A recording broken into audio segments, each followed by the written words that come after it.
नमस्कार साथियों, ये हमारा रेशो एंड प्रोपोर्शन का आज 4th लेक्चर है।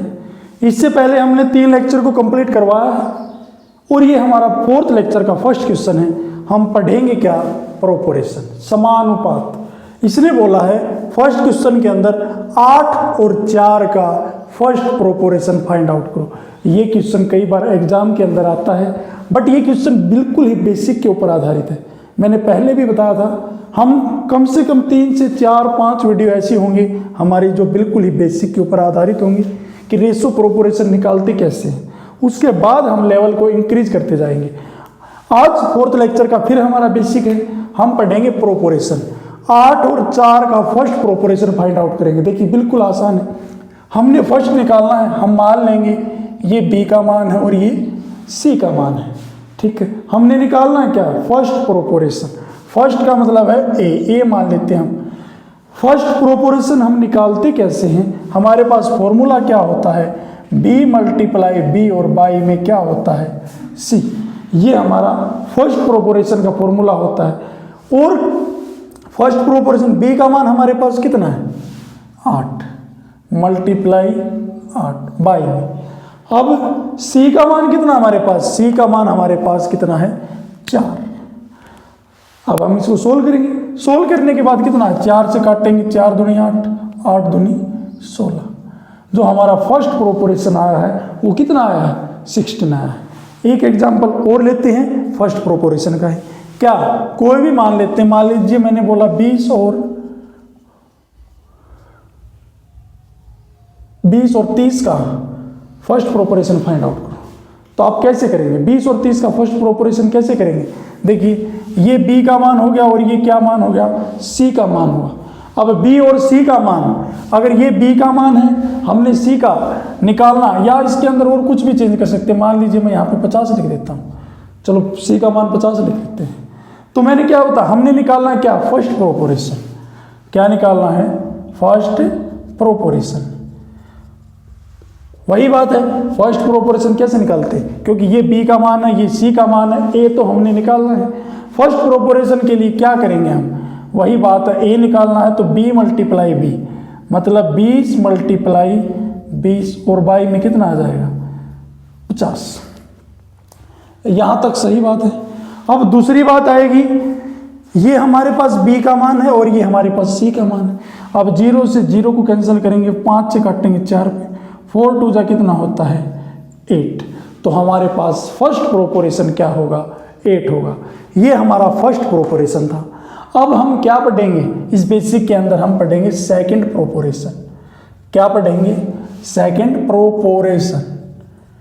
देखिए बच्चों, मैं आपको एक बात बताता हूँ, शायद सेकंड जो प्रोपोर्शन होगा वो किसी न किसी का स्क्वायर रूट मिलेगा 99% या 100% श्योर होता है। वो पॉइंट में भी मिल सकता है आपको, फ्रैक्शन में भी मिल सकता है, कैसे भी मिल सकता है। मैं आपको दोनों मेथड बताऊंगा। इसको सेकंड प्रोपोर्शन हम कैसे निकालेंगे। हम कोई एग्जांपल ले लेते हैं, जैसे मैं लिख देता हूँ 36 और 64 का सेकंड प्रोपोर्शन फाइंड आउट करो। ऐसे ऐसे क्वेश्चन एग्जाम के अंदर पूछे जाते हैं, क्योंकि रेशो को बराबर करना, रेशो की चीज़ें जो बच्चे पढ़ते हैं वो हाई लेवल के ज़्यादा पढ़ते हैं, वो बेसिक के ऊपर ध्यान नहीं देते हैं। अगर बच्चे बेसिक के ऊपर ध्यान नहीं देंगे तो उनको ये क्वेश्चन दिमाग से स्किप हो जाएंगे, और ये क्वेश्चन बहुत ही ज़रूरी है बेसिक के लिए। मैंने क्या बोला था? हमने करना है सेकंड प्रोपोर्शन। सेकंड प्रोपोर्शन कैसे निकालते? देखिए ये हमारे पास a का मान हो और ये हमारे पास c का। क्यों है ये c का मान? क्योंकि हमने सेकंड b तो हमने निकालना है। अब देखिए बच्चे, b हम कैसे निकालेंगे? b निकालने के लिए क्या करेंगे? a मल्टीप्लाई c, और ये इसका क्या फॉर्मूला होता है? Square root. ठीक है, हमने निकालना क्या है? Second proportion. अब देखिए b is equal to a का मान कितना है? 36 मल्टीप्लाई c का मान कितना है? 64, और इसका क्या कर देंगे? स्क्वायर रूट कर देंगे। अब वही बात है, 36 का करेंगे। 36 किसका स्क्वायर रूट होता है? बाहर लेके आएंगे तो 6 का। और 64 किसका स्क्वायर रूट होता है? 8 का। अब क्या करना है? अब इन दोनों की हम क्या कर देंगे? मल्टीप्लाई कर देंगे। 8 6 का कितना होता है? 48, जो कि आपका बिल्कुल ही राइट आंसर होगा। अगर आपसे कोई पूछे सेकंड प्रोपोरेशन तो 36 और 64 का सेकंड प्रोपोरेशन क्या आएगा? 48 आएगा। एक एग्जांपल और लेते हैं, जैसे मैं दे देता हूं 100 और 144 का सेकंड प्रोपोरेशन फाइंड आउट। क्या निकालना है? सेकंड प्रोपोरेशन। एग्जाम्पल इसलिए दे रहा हूं मैं ताकि आप उस चीज को अच्छे से समझ सके कि पूछना क्या है, पूछा क्या गया क्वेश्चन के अंदर और मैं बता क्या रहा हूं। जो पूछा गया है वही बता रहे हैं हमने निकालना है सेकंड प्रोपोरेशन। सेकंड प्रोपोरेशन कैसे निकालते हैं? वही बात है, ये ए का मान है और ये सी का मान है, हमने बी तो निकालना है। बी के लिए हम क्या करेंगे? बी के लिए हम क्या करेंगे? क्या फॉर्मूला बताया था मैंने? ए मल्टीप्लाई सी और उसका स्क्वायर रूट। ए का मान हमारे पास कितना है? ए का मान हमारे पास 100 मल्टीप्लाई सी का मान कितना है? 144। अब क्या कर देंगे? वही फॉर्मूले के ऊपर आधारित इसका क्या कर देंगे? स्क्वायर अंडर रूट कर देंगे। अब देखिए जो 100 है किसका अंडर रूट होता है? किसका स्क्वायर रूट होता है? 10 का। और 144 किसका होता है? 12 का। अब इन दोनों की मल्टीप्लाई करेंगे, अब दोनों की मल्टीप्लाई करेंगे तो कितना आएगा? 120, जो कि आपका बिल्कुल ही राइट आंसर होगा। अब इसी के अंदर सेकंड प्रोपोरेशन के अंदर आप एक बात और आती है। क्या आती है? सेकंड प्रोपोरेशन के अंदर जो सेकंड प्रोपोरेशन होता है ना, वो फ्रैक्शन में भी दिया होता है। कैसे? अब मैं आपको उसके बारे में बताऊंगा। जैसे कोई भी दे देता 1/256 तथा 1/100 का सेकंड प्रोपोरेशन क्या करोगे? सेकंड प्रोपोरेशन क्या होगा? देखिए बच्चे क्या गलती करते हैं, बच्चे एक गलती करते क्या कर देते हैं, ये देख लेते हैं कि इस क्वेश्चन की तरह जो आपको ये क्वेश्चन बताया ना, इस क्वेश्चन की तरह क्या कर देते हैं, क्या गलती करते हैं कि बच्चे ये कर देते हैं, ये देख देते हैं कि जो 100 होता है किसका स्क्वायर रूट होता है? 10 का होता है। 256 होता है किसका स्क्वायर रूट होता है? 16 के और 10 की मल्टीप्लाई कर देते हैं, कितना आ जाएगा? 160।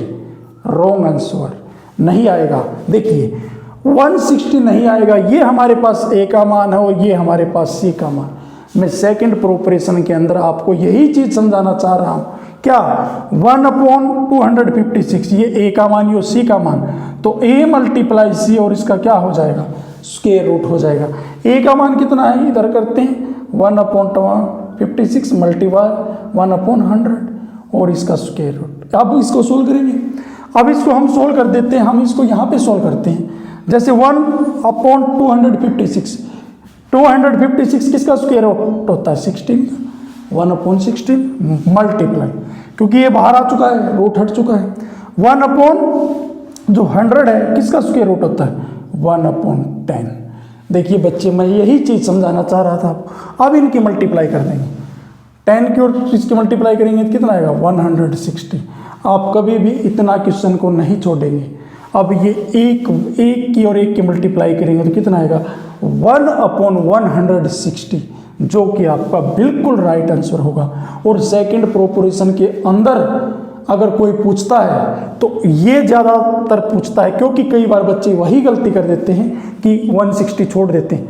ऑप्शन में मिलेगा आपको 160, बट वो गलत होगा। क्या आएगा? 1/160। आप इस मेथड, ये मेथड अलग है सेकंड प्रोपोरेशन का और ये मेथड अलग है। इससे नेक्स्ट वीडियो में आपको मैं पॉइंट के भी सेकंड प्रोपोरेशन सिखाऊंगा। उम्मीद करता हूँ आपको ये वीडियो पसंद आई होगी। ये हमारा इस वीडियो का लास्ट क्वेश्चन था। अगर आपको हमारी ये वीडियो पसंद आई है तो हमारे चैनल को लाइक करें, सब्सक्राइब करें। धन्यवाद।